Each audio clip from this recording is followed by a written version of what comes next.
see it. I just don't know if I'm allowed to do it. This space is about to become one very large great room with a unique floor. This is pretty much exactly what I want. I never thought I'd have concrete poured in my house. Will a loft-inspired look fit inside this suburban house? I had no idea it was gonna be this big. Find out next Oh, wow. on New Spaces.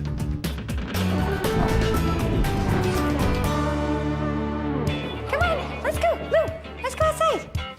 They're Bob and Lou, and they're girls. I just always wanted a dog named Bob.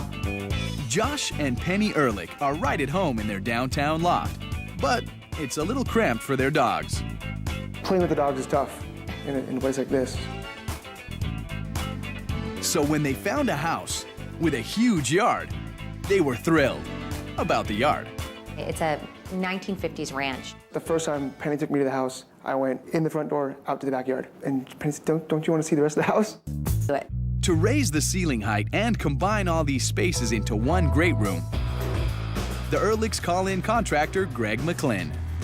Well, if you want to raise the roof, obviously we're going to need to tear all this drywall down, and then we'll have to reframe basically a new roof under this roof, which will be a pretty extensive job.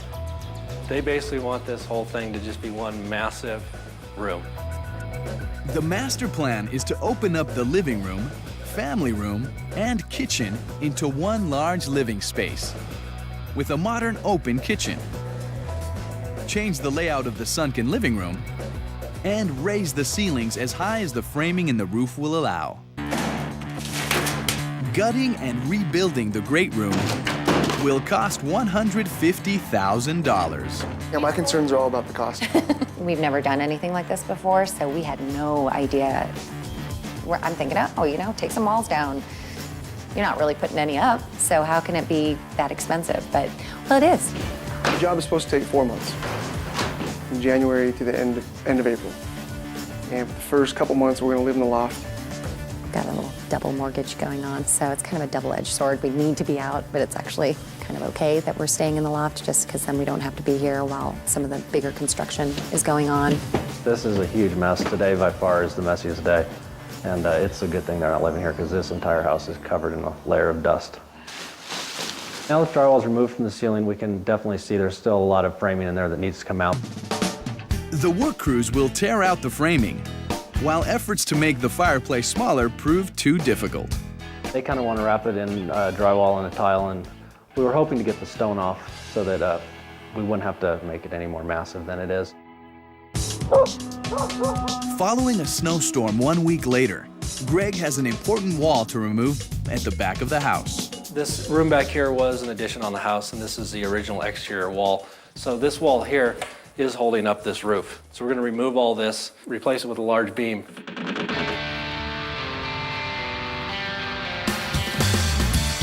We need to build temporary walls out here to carry this roof while we're doing it. With the temporary walls holding the weight, it's safe to remove the old support, then lift the new beams in, one layer at a time. We're going to put in 4 laminated pieces of lumber that are 11 7/8 tall, 1 3/4 wide to carry this roof load. Once it's secured, the risk of collapse is over. It's all coming together exactly how I thought it was. I think once they take some of the popcorn off the ceiling and it'll start, and they're going to do the fireplaces, I think it's going to really start coming together. 3 weeks later, the collar ties that support the top of the roof are strengthened, and a true vaulted ceiling is exposed. The engineer actually came back and figured out a whole different system. He kind of came out here and looked around and said, you know, you're able to do this if you want a true cathedral. We can space your collar ties out instead of every 2 feet, every 4 feet. We were originally told that we were only going to be able to raise it a little bit and cap it off like a ceiling. Now they've told us that we can actually bring it to the original pitch of the roof. Oh, wow. This is great. What I had in mind is exactly what it looks like. The ceilings are beautiful. It's a completely different house. When they were able to do this, I was just like, oh my God, that's exactly what I wanted. So yeah, I'm beyond excited. Kelsey Nichols stops in with Penny to see the progress. I can't believe how much work they got done. Just in 2 days? Yeah. Not yet drywalled, the fireplace is framed out. Penny's concern is whether the scale of the fireplace fits the new wide-open space. I want a grand fireplace, like a castle. I don't think I can get that, but I think it would be really cool to have it maybe vault up to the ceiling. I think collectively as one piece, it's going to read really big and kind of give you that weight and heaviness. Yeah, and no, I everything. wanted it to be big. That's Yeah. what I was worried about. Oh, no. Because it goes I up think so it's high, big. I didn't want it to be. The floors are another design concern. They first considered wood floors like those in their current loft, but The way the house was built, there's so many different levels. You would have buckling and you'd have kind of issues trying to get a level hardwood floor. I wanted to do something different and happened to see concrete and decided that's really what I want, is concrete floors. Our contractor suggested, have you ever thought about concrete floors? And I said, oh my God, Josh, that's what Josh wanted. It's probably the one thing I contributed Yeah. to the look of the house. And he'll be telling people Yeah. constantly that he was the one that thought of the concrete floors. to choose a color and finish for the concrete, Greg joins Penny for a shopping trip. I sort of want like the worn leather look, the real modeled worn leather, chocolatey caramel kind of thing. This is pretty much exactly what I want, I think. A sample that they had in the store had a beautiful micro topping on it, and that's the one that I loved. The microtop system is just a real thin surface that kind of recoats the floor, gives us a new palette to work off from. The polymer-based microtop allows for greater control of the final look, but raises the price by 30%. You're talking another maybe $4 a square foot. Okay, Is that $8,000. more? You got about 2,000 square feet. We're not having kitchen cabinets then. And really, to get this type of effect, that's the base that we need on there. Okay. Well, I mean, I think this is kind of like the ceiling. I wanted the ceiling to look the way I wanted it to look. Sure. I want the floor basically to look like this. We're also going to do concrete countertops just because I think it's a good flow with the concrete floors. We don't want to do the same color, I don't think. It'll be same family of colors. I like that a lot. Maybe just a little bit warmer, maybe a tiny bit of the yellow in it. Yeah, this is literally exactly what I was thinking, what my husband was thinking, and for the two of us to be on the same page is huge. 3 weeks later, the drywall is done, and the uneven floor is prepped to pour concrete. They came through and filled in some of the low areas. I think had we done any other flooring surface, even wood or something, we would have had to pour some sort of concrete first anyway, just to get this floor level so that we could deal with it. So the fact that Josh and Penny wanted concrete floor and light concrete is just terrific because it solves a lot of problems, plus it's gonna look really nice for them. With wire mesh in place to hold the concrete together, the prep work is completed.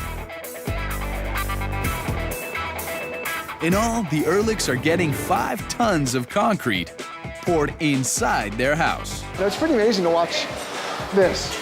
I never thought I'd have concrete poured in my house. I didn't really know what to expect, but I didn't expect just mounds of concrete going in all at once. I don't know, I thought it would be a little more delicate. The crew will complete 2,000 square feet of flooring and create steps for the sunken living room in just 2 hours.